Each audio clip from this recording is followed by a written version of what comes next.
Rob Mabry, writer, producer, and director of The Legend of El Chupacabra, a monster thriller comedy that'll be filming this fall.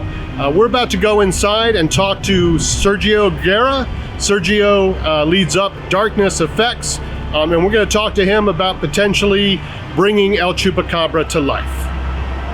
Let's go inside.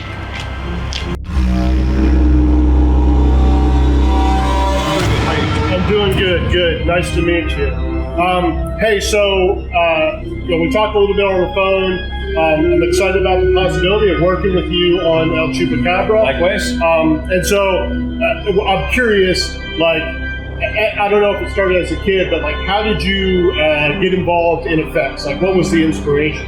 Yeah, definitely when I was a kid. So I grew up watching scary movies and horror movies. Mm-hmm. In the middle of the night, while my parents' aunts were asleep, I wasn't supposed to, but I'd go in and watch the stuff. And I just love monsters, since I was in kindergarten. So I entered a contest, and I made myself Frankenstein for kindergarten. And we marched a mile.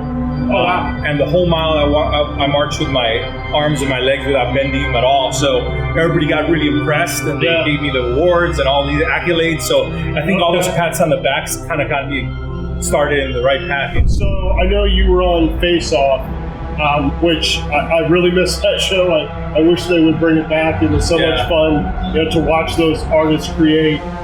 What was that experience like for you? It was great.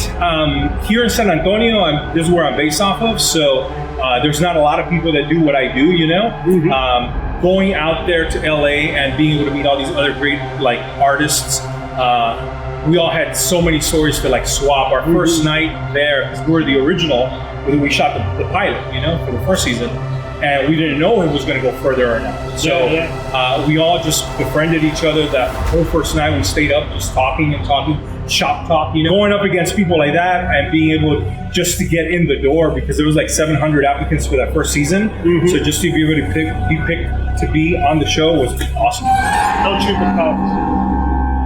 I'm curious as to whether that has any meaning for you, or whether you've ever, prior to us talking about it, if you ever thought about El Chupacabra as a creature and what it might be like to create that?